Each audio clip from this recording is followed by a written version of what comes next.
Aujourd'hui, je rencontre Mario Barre. Il a étudié en théâtre. Il s'est intéressé à la théologie, à la spiritualité.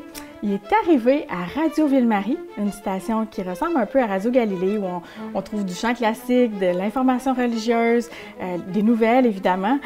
Et puis maintenant, il est rendu à Aide à l'Église en détresse, un organisme qu'on connaît peut-être pas tant que ça dans la région de Québec. Alors, il est ici pour nous en parler. Bonjour Mario. Bonjour, bonjour. Ça va bien? Ça va très bien. J'aimerais savoir comment est-ce qu'on passe d'une station de radio, animateur de radio, à être aux communications de Aide à l'Église en détresse. C'est par intérêt personnel, parce que dès mon enfance, j'ai un parcours, je dis toujours que j'ai un parcours classique de famille catholique et que moi, ça m'a accroché, j'ai aimé ça, donc j'ai continué.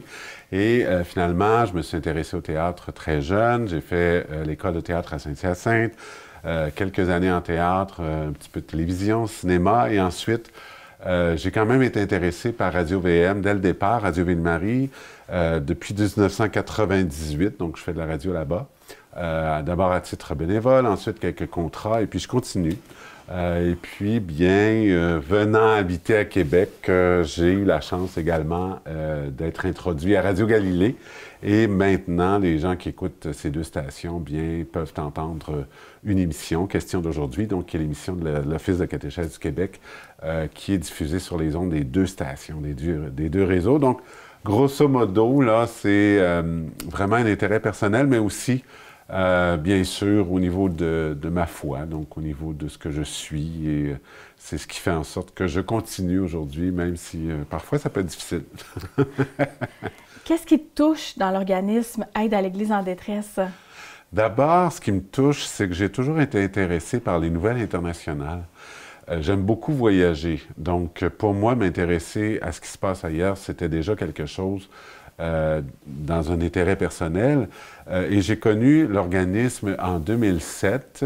On cherchait quelqu'un à l'information communication et j'ai donc j'ai appliqué, comme on dit, puis voilà, ben, je suis devenu une première fois responsable de l'information communication. J'ai arrêté pendant 4 ans et je suis revenu en 2015. Et là, ben, je continue depuis ce temps-là. Et c'est par intérêt personnel, mais aussi, il faut dire que j'ai appris sur le tas beaucoup au niveau information, journalisme, etc. Ce sont des éléments, bien sûr, qui m'aident beaucoup dans ce travail-là, puisqu'on va chercher l'information. Il faut vérifier, bien sûr, si c'est de l'information qui est réelle. Il y a beaucoup d'informations sur les réseaux sociaux qui circulent au niveau international. Parfois, il faut se méfier. Mais donc, moi, mon travail là-bas, c'est vraiment de voir si c'est crédible et surtout de parler de la situation des églises locales les plus pauvres, discriminées ou même persécutées. Ça, c'est vraiment un intérêt majeur. Ça rejoint mon intérêt également pour la liberté d'expression, la liberté de religion, la liberté d'être, qui les gens sont, qui n'est pas évidente aujourd'hui, qui est malmenée un peu partout dans le monde. Ouais. On s'y connaît, somme toute, assez peu, souvent, je pense, en persécution religieuse. Oui. Est-ce que tu peux nous faire un état des lieux, nous parler un peu de l'état de la situation dans le monde? Au niveau de la discrimination, persécution, on sait qu'il y a environ 25% des pays dans le monde qui sont touchés par ces phénomènes-là. Et on sait également que la majorité des gens qui sont touchés par la discrimination ou la persécution de nature religieuse sont majoritairement des chrétiens. On sait ça. Il y a même des chiffres qui circulent, donc plus de 300 millions de chrétiens qui sont dans des pays où sévit la persécution. Ils peuvent être victimes de persécution. Et quand on ajoute la discrimination, on atteint le chiffre d'environ 500 millions. Donc, c'est quand même beaucoup. C'est presque un demi-milliard. Ce sont des chiffres, bien sûr, qui sont difficiles à... on estime, vous voyez, parce que c'est très difficile de quantifier, étant donné qu'il n'y a pas un pays dans le monde qui va dire « moi, je discrimine ou je persécute les gens qui ont des croyances différentes de la majorité. » Alors, dans ce sens-là, c'est une estimation, mais qui quand même, on pense, assez juste. Les spécialistes, en tout cas, s'entendent assez bien là-dessus. Pour ce qui est de la persécution de nature purement religieuse, on peut diminuer un peu parce que je dirais que la persécution prend plusieurs niveaux. Et ces niveaux-là peuvent passer par l'économique, le politique, peuvent passer par les traditions, la culture, etc. Donc, c'est vraiment très complexe de parler de tout ça. Mais malheureusement, il y a des grands champions. Le Pakistan en est un. L'Égypte, ça s'est amélioré quand même. Le Nigeria, malheureusement, c'est très difficile. Et on parle de certains pays d'Asie. La Corée du Nord étant la grande championne. Les témoignages que l'on reçoit de la Corée du Nord sont épouvantables. On parle dans certains cas de crucifixion même de gens comme une punition. Donc, on sait que dans les régimes communistes en général, il y a un système de points qui fait en sorte que si vous avez des croyances religieuses, et là, ça va toucher toutes les croyances, que ce soit chrétien, que ce soit bouddhiste, que ce soit hindouiste, etc., les gens vont avoir moins de points sociaux et donc on va leur donner moins de services ou ils seront plus en bas de l'échelle sociale. Donc, dans certains régimes communistes, ça se passe comme ça. Donc, il y a, je te donne vraiment le nom de pays où vraiment, présentement, là, on a de très grandes inquiétudes pour les minorités chrétiennes, parce que nous, bien sûr, on fait un rapport sur la liberté religieuse à tous les 2 ans maintenant. C'est un rapport qui a une vision chrétienne et catholique, bien sûr, et on ne peut pas bien faire un portrait d'ensemble. On essaie de le faire le plus justement possible avec toutes les informations que l'on a, bien sûr, mais ce qu'on tente de faire, c'est un peu comme de toujours de toujours être un peu en retard par rapport à l'information qui évolue d'une certaine manière, d'améliorer ou de vraiment une diminution de la liberté religieuse. Alors, c'est vraiment un domaine, je pense, où en tout cas, on a besoin de bien réfléchir parce que la persécution, la discrimination, et ce sont des mots qui sont très chargés. Il faut faire attention quand on en parle. Alors, au niveau de la discrimination et de la persécution, les différences, discrimination, bien sûr, ça peut être au niveau de son emploi. Vous êtes un chrétien, vous êtes un bouddhiste, vous êtes un hindou, vous êtes un musulman. On ne vous fait pas travailler pour ça.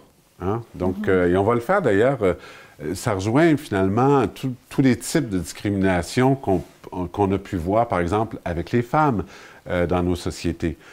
Donc, la situation s'améliore, bien sûr, mais il y a encore du chemin à faire. Mais au niveau religieux, c'est la même chose. Vous êtes croyant de telle tradition religieuse, ben vous ne pourrez pas travailler ici, ou vous avez un plafond de verre. Au Pakistan, par exemple, on sait que les chrétiens ne pourront pas accéder la plupart du temps à des emplois dans l'administration publique, par exemple. Ils vont être éboueurs, vidangeurs, faire la fabrication de briques également. Ça, c'est vraiment réservé aux chrétiens parce que, malheureusement, bien, on discrimine au niveau de l'emploi. Et voilà, ça, c'est un exemple de discrimination. On a vraiment des étapes dans la discrimination qui mènent à la persécution et qui peuvent mener à la persécution. Donc, dans un pays où il y a de la discrimination religieuse, ça ne veut pas nécessairement dire qu'il y a de la persécution. Bon. Mais la persécution peut arriver. Et la discrimination, malheureusement, va mettre en place des éléments comme la haine de l'autre, comme la médisance sur l'autre, la désinformation. Ce sont des éléments qui vont faire en sorte que, petit à petit, on va arriver à la persécution. Et là, bien sûr, les cas sont extrêmes souvent. Encore une fois, je vais vous parler du Pakistan parce que c'est un pays où, malheureusement, on observe des cas extrêmes. Bon, le cas d'Asia Bibi en est un. Elle a été 10 ans en prison dans une cellule de 4 mètres carrés par 4 mètres carrés. Pas le droit d'aller dehors, dans la cour avec les autres femmes, parce que simplement, on l'avait accusée de blasphémer le prophète. Bon, ça, c'est un exemple. On a des exemples terribles aussi de gens qui se sont fait lapider, tuer. Au Nigeria, par exemple, une jeune femme a été accusée d'avoir mis des messages textes donc, sur son téléphone qui blasphémaient le prophète. Eh bien, des jeunes étudiants ont décidé de la lapider. Et ils ont mis le feu à son corps ensuite. Alors, ce sont des cas extrêmes de persécution, mais ça arrive maintenant. Et c'est basé sur la religion, malheureusement. Et ça, c'est pour toutes les grandes traditions religieuses, je vous dirais que c'est une mes compréhensions, c'est une incompréhension totale de ce que une tradition religieuse devrait être, qui devrait plutôt être, en tout cas du moins pour les catholiques, on se base sur le Concile Vatican II, sur les documents du Concile, qui nous invitent bien sûr à être présents dans le monde, à travailler pour le bien commun et bien sûr à ne pas persécuter les autres traditions religieuses, ça c'est clair. En République démocratique du Congo, donc RDC, les chrétiens de l'Est sont victimes de viols, de massacres, de persécutions. Est-ce que tu peux nous dire la différence avec les chrétiens, par exemple, qui sont persécutés au Nigeria ou au Mozambique? Alors, la différence, c'est que en RDC, République démocratique du Congo, on a des groupes terroristes, des groupes de bandits qui vont chercher à mettre la main sur des territoires. Et donc, ces territoires sont souvent des territoires où on retrouve beaucoup de ressources naturelles. Et des ressources naturelles qui sont tout près de nous. Le coltan en est le coltan, c'est ce qu'on trouve dans nos téléphones cellulaires et c'est un petit métal extraordinaire puisqu'il permet d'accélérer la vitesse de tous ces instruments électroniques que l'on a. Donc, ce territoire est extrêmement riche en coltan.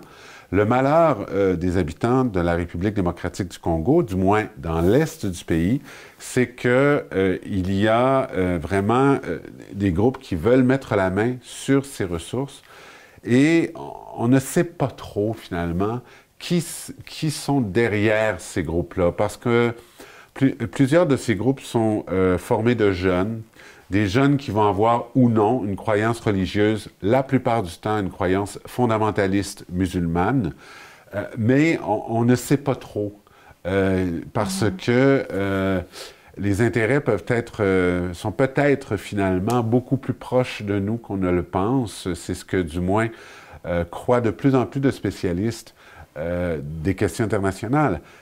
Comment se fait-il que quand on retrouve du minerai, ou encore au Mozambique, c'est qu'on a trouvé il y a quelques années du pétrole au large de la province de Cabo Delgado, qui est dans le nord du Mozambique, eh bien, quelques mois plus tard, il y avait des groupes armés qui faisaient des massacres, des viols, qui chassaient les gens de leur village, de leur culture. Et on s'aperçoit finalement qu'on a fait des recherches et on a trouvé des ressources naturelles. Donc les intérêts, malheureusement, on peut penser que les intérêts remontent aussi près de nous, là, au Canada, en France, dans les pays occidentaux, en Europe, également en Asie, dans les pays développés d'Asie, en Russie. Ce sont tous des pays qui ont intérêt à ce que, dans certains pays d'Afrique, eh bien, il y ait des conflits. Et quand je dis pays, là, je parle d'intérêt économique. Hein, on ne peut pas nommer personne et celui qui commence à faire une recherche là-dessus, eh bien, je pense que je ne mets pas très cher de sa vie.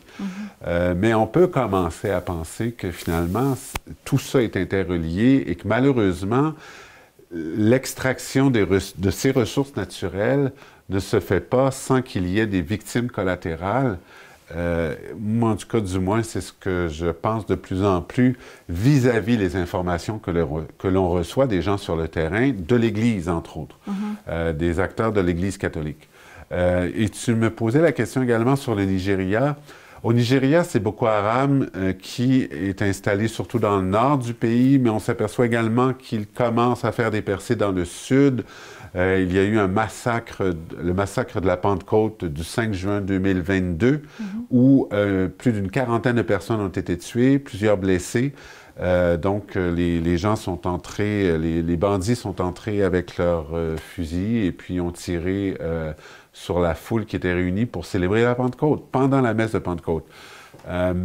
Et donc, ces groupes-là, en fait, veulent créer finalement du tumulte, des conflits, pour qu'il y a vraiment un intérêt à mettre la main probablement sur des ressources naturelles qui sont là. Est-ce que, par exemple, aussi, on ne voudrait pas faire un passage par le Nigeria pour aller vers le golfe des golfes de Guinée, le golfe de Guinée, l'océan Atlantique, pour pouvoir faire transiter les ressources naturelles de manière plus naturelle, de manière plus facile, pardon. Ben, est-ce que, là, je pense que je m'en vais du côté un peu conspirationniste. Reste que de plus en plus de gens se posent ces questions-là, étant donné qu'on voit une corrélation entre on trouve des ressources naturelles et la violence arrive. Les gens de l'Église catholique là-bas nous disent, et surtout en RDC, en République démocratique du Congo, ils nous disent, quand on trouve des ressources naturelles sur le territoire de notre village, de notre communauté, de notre petite ville, la guerre s'en vient. Et ça fait des années qu'ils le disent. Et ça fait des années que je l'entends. Alors, voilà. Et tout ça, finalement, on peut, parce qu'on veut cacher un petit peu le but économique de ça, on va aussi mettre un but religieux, hein, de vouloir convertir des populations à un islam beaucoup plus radical. Et on ne peut pas enlever cet aspect-là parce qu'il est présent aussi chez ces groupes-là. Quand on parle de ces gens qui sont liés à l'État islamique en Afrique de l'Ouest, ils ont aussi une intention qui est de rendre encore plus radicale la pratique de l'islam. Mais les intérêts économiques ne sont pas très loin, donc c'est très complexe comme question. On ne peut pas enlever un élément d'un autre, finalement, mais on s'aperçoit que dans certains cas, la religion est utilisée à des fins qui pourraient être économiques ou qu'en tout cas, on le pense vrai. De plus en plus de spécialistes le pensent, ça c'est clair. Au Québec, il y a certains chrétiens qui se pensent persécutés ou qui le vivent vraiment comme s'ils étaient persécutés. Qu'est-ce que tu en penses de ta position? Est-ce qu'on peut comparer ce qu'on peut vivre ici peut-être comme discrimination ou comme persécution au Québec versus qu'est-ce qui se passe au Nigeria? Je ne crois pas, et comme Bureau canadien, en fait, on a une position là-dessus qui est plutôt qu'on parle d'inconfort face aux religieux. C'est sûr qu'il y a des événements qui se sont déroulés tout dernièrement. Là, il y a eu des églises brûlées dans l'ouest du Canada, par exemple, quand il y a des graffitis également sur son église avec des signes qui ne sont pas très joyeux. Non, ça, est-ce qu'on peut parler de persécution dans ces cas-là? Personnellement, et là c'est vraiment très personnel, je parle d'actes persécutoires, d'accord? On n'est pas dans le même niveau que dans le nord du Nigeria, par exemple, où là, il y a une vraie vague de persécution. Boko Haram se promène de village en village. Ils vont enlever des musulmans, mais aussi des chrétiens, mais les chrétiens sont visés bien davantage. Est-ce qu'on a ça au Québec, au Canada? Non. Et de plus, malheureusement, le Nigeria, et ce sont les évêques catholiques du pays du Nigeria qui le disent, il y a énormément de corruption au niveau politique, la pauvreté, manque d'éducation, ce qui fait en sorte que ces jeunes-là, les jeunes qui se retrouvent dans ces groupes-là, comme Boko Haram, par exemple, eh bien, ils ont un sentiment d'appartenance, ils sont souvent bien nourris, bien payés pour faire ce qu'ils veulent, ce qu'ils doivent faire. Alors, pour eux, c'est comme un job, presque. Et en ce sens-là, malheureusement, c'est presque le sentiment qu'ils peuvent développer, ces gens-là, ces jeunes-là. Mais non, on n'est pas au même niveau. Et si on est victime de discrimination, nous avons ici, du moins au Québec, je ne peux pas parler pour les autres provinces, je ne connais pas assez bien les systèmes mis en place contre la discrimination, mais nous avons des outils contre la discrimination au Québec et qui sont gouvernementaux. Alors on peut aller en justice, on peut faire valoir son point, et ça n'enlève pas non plus le sentiment que peuvent avoir certaines personnes d'être persécutées.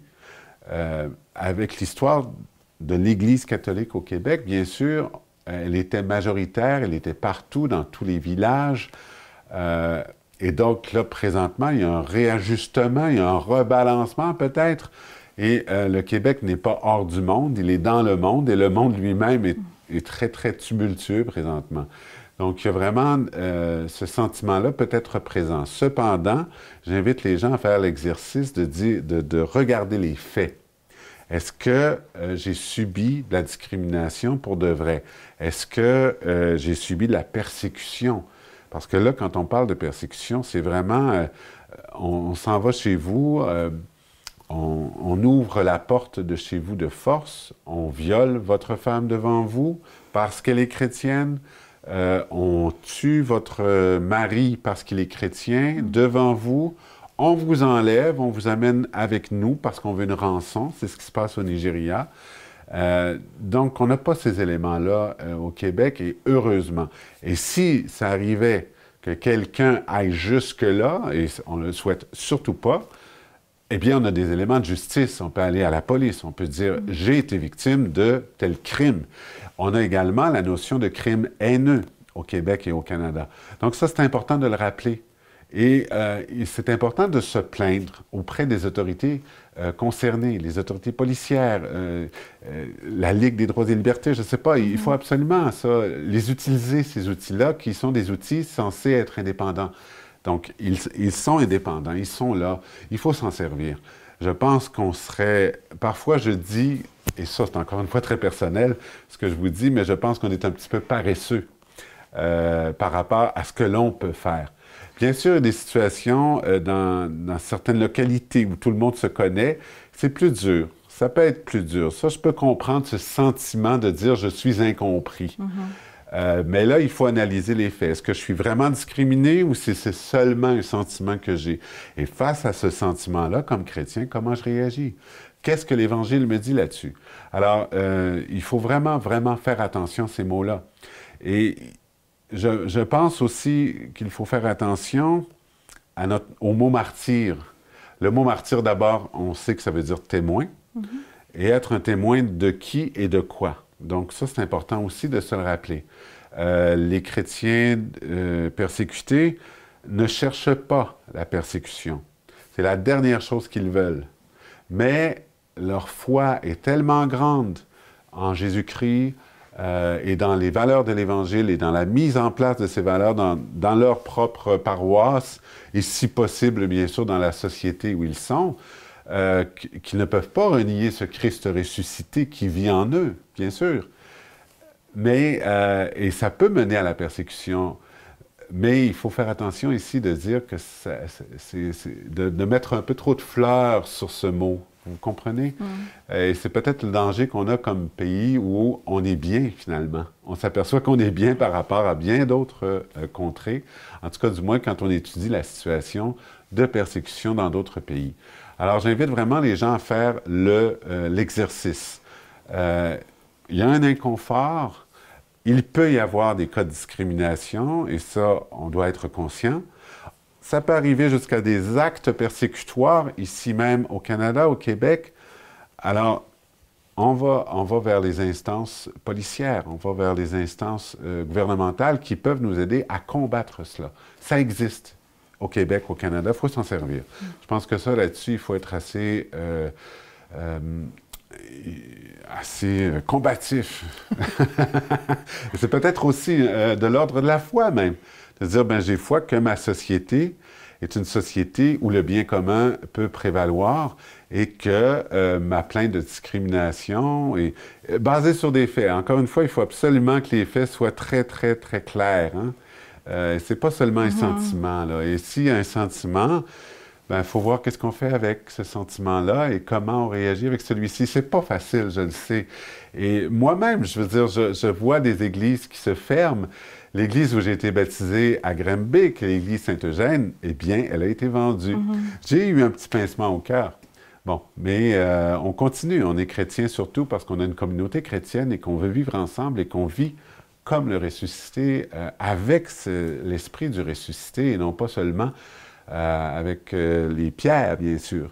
Et il faut savoir que l'histoire du Québec aussi, elle est unique au niveau de l'Église. Et donc, il y a vraiment... Moi, je dis toujours qu'il y a un rebalancement. Là, et c'est pas, encore une fois, c'est pas l'AED qui le dit, c'est moi, ça, au niveau personnel. Voilà, j'invite vraiment les gens à comparer les situations, et à faire attention aux mots discrimination et surtout persécution. Parce que ça, c'est un mot, c'est un gros mot.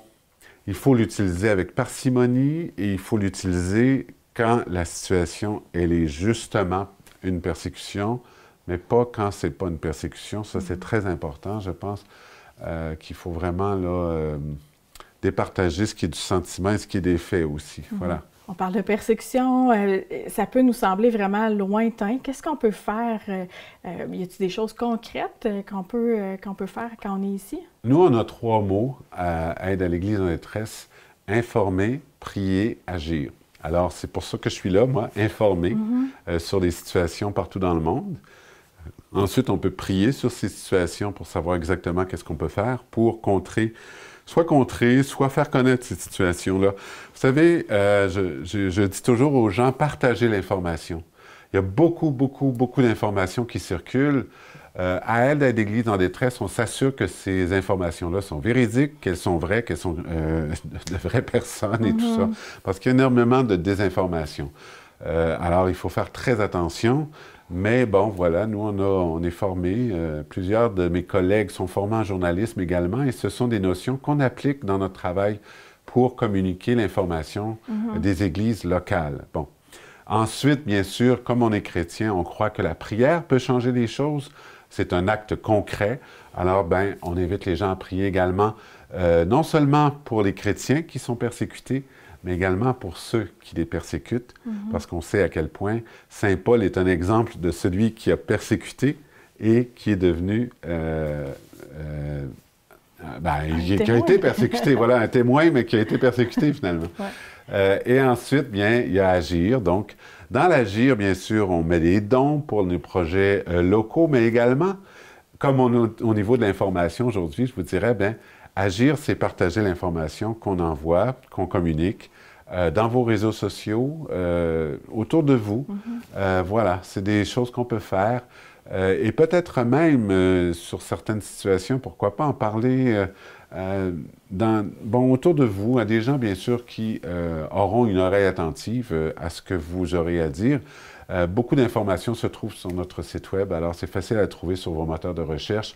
Vous faites Aide à l'Église en détresse Canada et puis vous allez nous trouver immédiatement. Donc, voilà. Bien, merci d'être venu nous rencontrer. Je pense que la mission d'Aide à l'Église en détresse, d'informer les gens, est vraiment importante. Puis, c'est un lieu aujourd'hui où on peut continuer à parler de ce sujet important, puis de, oui, prier pour ces gens-là, mais d'informer la population ici qu'il y a des drames qui se passent. C'est vraiment pas évident pour certaines familles chrétiennes.